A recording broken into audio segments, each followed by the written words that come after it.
십자가의 고통과 부활의 영광.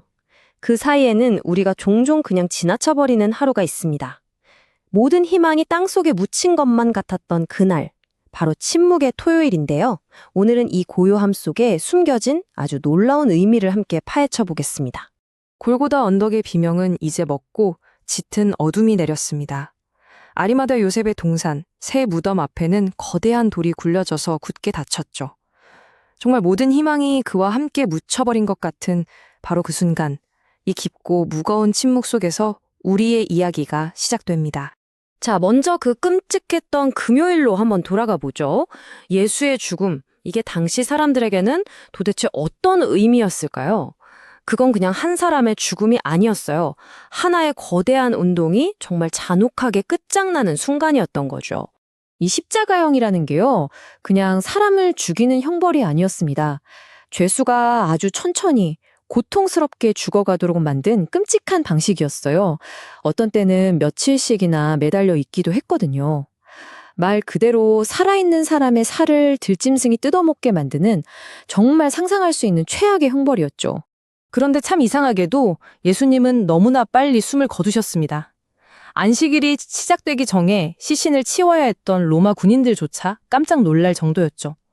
그래서 그들은 죽음을 확실하게 확인해야만 했습니다. 바로 여기서 정말 놀라운 점이 드러납니다. 군인들은 그냥 자기들 일을 한 것뿐이에요. 빨리 죽이려고 다리를 꺾고 죽었나 확인하려고 창으로 찌른 거죠. 그런데 그들의 무심한 행동 하나하나가 정말 신기하게도 수백 년 전의 예언들을 정확하게 이루고 있었던 겁니다. 복음서 저자들은 바로 이 지점에서 이분이 진짜 메시아구나 하는 강력한 증거를 발견했던 것이죠. 모든 것이 끝났다고, 완전히 끝났다고 생각했던 바로 그 순간, 가장 어두운 절망 속에서 아무도 예상치 못한 희망의 불씨가 피어오르기 시작합니다. 한번 상상해 보세요. 십자가에서 처형된 죄인의 시신은 보통 들짐승의 밥이 되거나 공동묘지에 그냥 던져지는 게 일반적이었습니다. 가장 가깝다던 제자들마저 다 도망친 상황에서 대체 누가 이 시신을 책임질 수 있었을까요? 바로 그때 정말 아무도 예상치 못한 두 인물이 등장합니다. 당시 유대사회의 최고 지도자 그룹이었던 사내들인 공회회의 의원 아리마대 요셉, 그리고 존경받는 율법학자였던 니고데모. 이들은 예수님이 살아계실 땐 자기 신분 때문에 제자라고 밝히지도 못했어요. 그런데 예수님이 가장 비참하게 돌아가신 그 순간 모든 걸 잃을 각오를 하고 앞으로 나선 겁니다. 니고데모가 가져온 향품, 몰약과 침향 섞은 게 무게가 무려 45kg에 달했는데요. 이 가치를 오늘날 돈으로 환산하면 얼마쯤 될까요? 놀라지 마세요. 무려 약 30억 원입니다. 정말 어마어마하죠. 이 엄청난 양의 값비싼 향품은 단순히 시신을 처리하는 수준이 아니었습니다. 이건 왕에게만 허락되는 최고의 존경과 헌신을 표현하는 행위였거든요. 이걸로 그의 무덤이 부자와 함께 되었다는 이사야서의 예언이 또 한 번 이루어지는 거죠. 그리고 예수님의 시신은 아무도 장사 지낸 적 없는 새 무덤에 안치됩니다.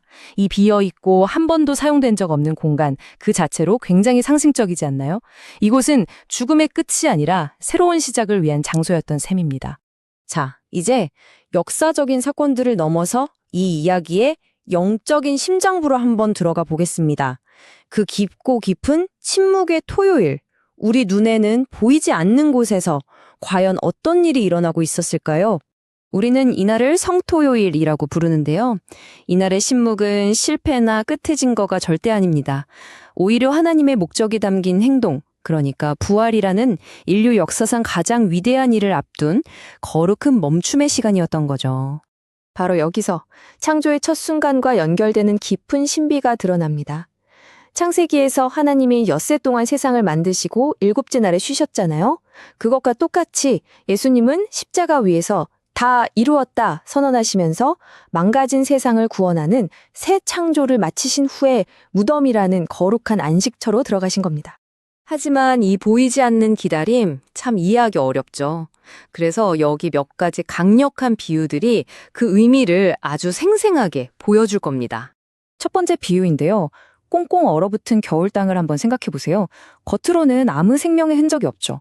모든 게 죽은 것처럼 보입니다. 하지만 그 땅 속 깊은 곳에 묻힌 씨앗은요, 단단한 껍질을 깨고 싹을 틔우기 위한 강력한 생명력을 지금 응축하고 있는 중입니다. 무덤 속 침묵이 바로 이와 같다는 거죠. 두 번째 비유입니다. 짙은 안개 때문에 등대가 안 보인다고 해서 등대가 사라진 건 아니잖아요. 하나님의 침묵도 마찬가지입니다. 우리를 버렸다는 신호가 아니라 오히려 보이지 않는 방식으로 우리를 가장 안전한 부활의 항구로 인도하고 있다는 신호인 셈이죠. 마지막 비유입니다. 위대한 화가가 명작을 그리기 전에 먼저 캔버스 전체에 바탕색을 칠하죠. 구경하는 사람 눈에는 그게 뭘 그리는 건지 알 수가 없습니다. 성토요일은 하나님이라는 거장이 부활이라는 인류 최고의 걸작을 그리기 위해 침묵이라는 바탕색을 칠하신 바로 그런 날과 같습니다. 그렇다면 이 2000년 전의 침묵이 오늘을 살아가는 우리에게는 과연 어떤 말을 건네고 있을까요? 가장 중요한 핵심입니다. 이날은 우리 인생의 금요일과 주일 사이, 그러니까 고통의 시간과 희망의 시간 사이에 끼어 있는 그 수많은 토요일들을 어떻게 견디고 살아내야 하는지에 대한 강력한 교훈을 우리에게 줍니다.